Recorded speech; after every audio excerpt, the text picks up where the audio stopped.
Best of luck to all the student जो कि 14 जुलाई से स्टार्ट होने वाली एसएससी सीजीएल टायर 1 के एग्ज़ाम में अपीयर होने वाले हैं। आज हम बात करेंगे एग्ज़ाम में किन चीज़ों का ध्यान रखना है हमें। सबसे पहले तो टाइम मैनेजमेंट बहुत ज़्यादा क्रूशियल होता है एसएससी की हर एग्ज़ाम में। तो हमें मेक श्योर करना है कि हम लास्ट क्वेश्चन तक पहुँचे और एटलीस्ट सारे क्वेश्चन को हम एक बार गो थ्रू जरूर करें। इसके लिए आपको सबसे पहले इस बात का ध्यान रखना है कि इंग्लिश के लेंदी PQRS, रीजनिंग और मैथ्स के न्यू पैटर्न के क्वेश्चन और टाइम टेकिंग कैलकुलेटिव क्वेश्चंस को आपको स्किप करके चलना है। हमारी कोशिश ये रहनी चाहिए कि हम एग्ज़ाम को 2 राउंड में फिनिश करें। पहले राउंड में हम मैथ्स और रीजनिंग के 18 से 20 क्वेश्चन को टारगेट करें जो कि सिंपल और जिस तरीके के क्वेश्चन आपने पहले एग्ज़ाम कभी मॉक टेस्ट में लगाए हैं या फिर आपने पहले सॉल्व कर रखे, हम पहले राउंड में उन्हीं क्वेश्चन को अटेम्प्ट करेंगे। अब बात करते हैं इंग्लिश की। इंग्लिश में ऑप्शन एलिमिनेशन का स्मार्टली यूज़ करें। कई बार एंटोनिम सिनोनिम के क्वेश्चन हमें डायरेक्टली नहीं आते, लेकिन हम ऑप्शन एलिमिनेशन की मदद से उनको आसानी से कर सकते हैं, क्योंकि 1 से 2 ऑप्शन एक जैसे होते हैं जिनको हम एलिमिनेट कर कर सही आंसर टिक कर सकते हैं। इसके लिए एंटोनिम सिनोनिम का सॉल्व करते वक्त दिमाग में हमेशा ऑप्शन एलिमिनेशन को रखें। उसके बाद सेकेंड और मोस्ट इंपॉर्टेंट टिप यह है, ये इंग्लिश और जीएस दोनों के लिए वैलिड है, कि जिन भी क्वेश्चन में आपको डाउट रहे उसमें आप अपनी गट फीलिंग पे जाए, फर्स्ट इंस्टिंक्ट पे जाए, क्योंकि कई बार देखा जाता है कि हम ऑप्शन को चेंज कर देते हैं और वो गलत होता है। जो हमारा पहली गट फीलिंग है उसी के साथ जाए, जब तक कि आप 100% श्योर नहीं हो कि ये ऑप्शन नहीं है तब तक उसे चेंज ना करें।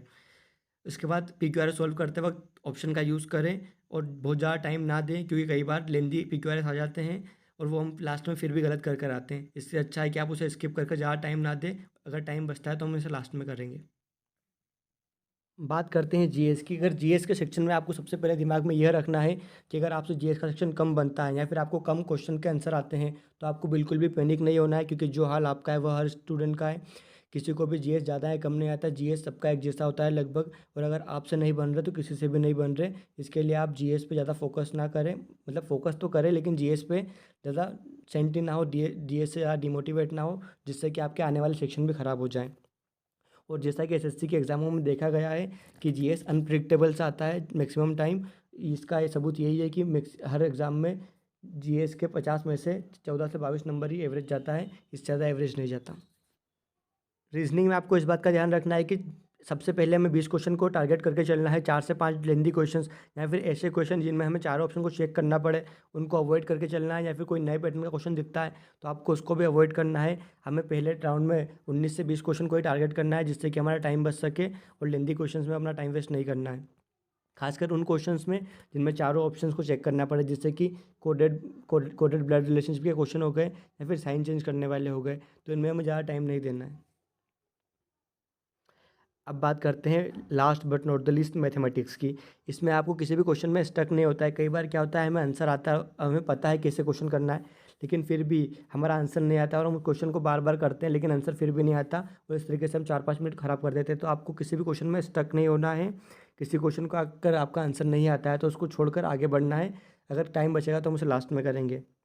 उसके बाद कुछ भी नया क्वेश्चन दिखता है या फिर कोई कैलकुलेटिव क्वेश्चन दिखता है तो उसको हमें फर्स्ट राउंड में तो बिल्कुल भी नहीं करना है। और मेरी बात मान कर रखिए, विश्वास रखिए कि 20 से ज़्यादा क्वेश्चन तो आपको सिंपल और जो कि आपने पहले कर रखे उसी तरीके के क्वेश्चन देखने को मिलेंगे।